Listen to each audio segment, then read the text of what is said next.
Jessica. I am a health and wellness coach at Fit After 50. Fit After 50 is a company that provides fitness and kinesiology services to people over the age of 50 to improve their body function, health, and overall well-being.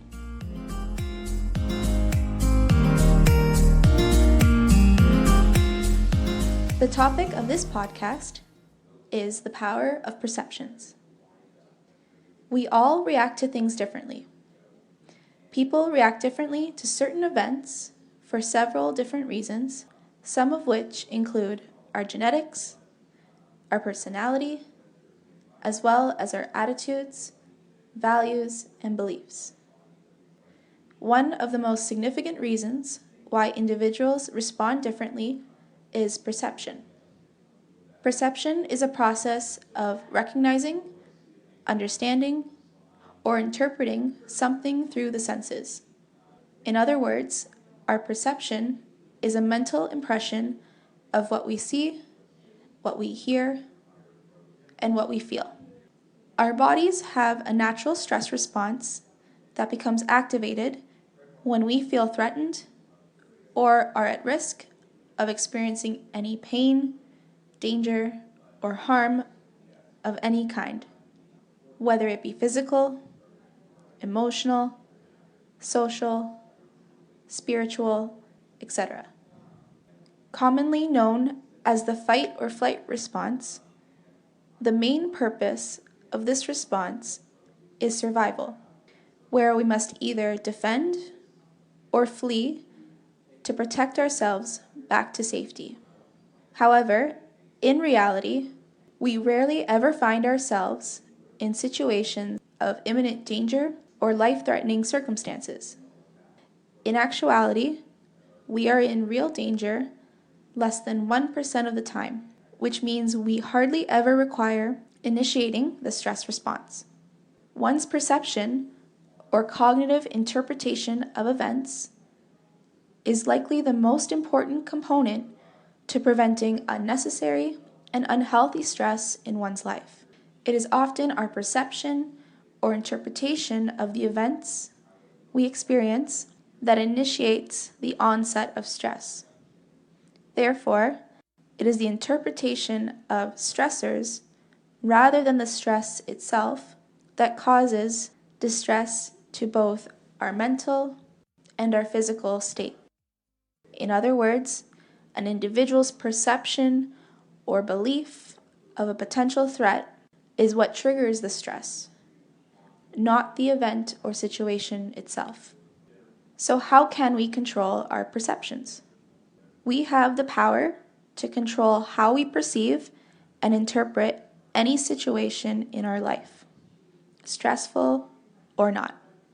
There is a correlation between the level of perceived control and the stress we feel, where the more control we believe to have, the less stress we experience. Through the process of cognitive restructuring, the mental act known as reframing guides us to shift our perception of our current circumstances in a more positive light.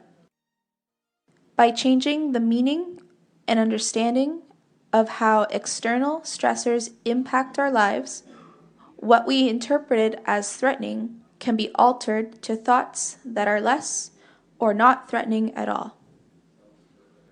This technique also allows us to turn problems or issues into opportunities that will spark our enthusiasm, success, and happiness in life. Self-efficacy also plays an important role in changing our perceptions and behaviors. Self-efficacy is one's own belief in themselves to be able to accomplish their goals. The greater one believes in their ability to succeed, the more likely they will be able to achieve their goal or mindset. Therefore, by changing how we interpret events, we can reduce or even prevent activation of the stress response in the first place. By preventing this unnecessary stress, you will promote the adoption and maintenance of healthy habits.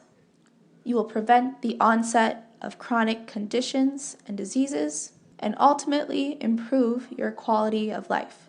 It is extremely important to note that these strategies of reframing and self-efficacy are beneficial to employ within our daily routines at any and every age. Our minds hold a lot of power we too often forget we have. Therefore, the sooner we learn to take ownership of what we can control in a positive manner, the better equipped we are to overcome adversity and create unity within our community to help others achieve the same. I'll leave you with a quote by a well-known Swiss psychiatrist named Carl Jung that suits this topic very well. He said, "I am not what happened to me. I am what I choose to become." Thank you for listening.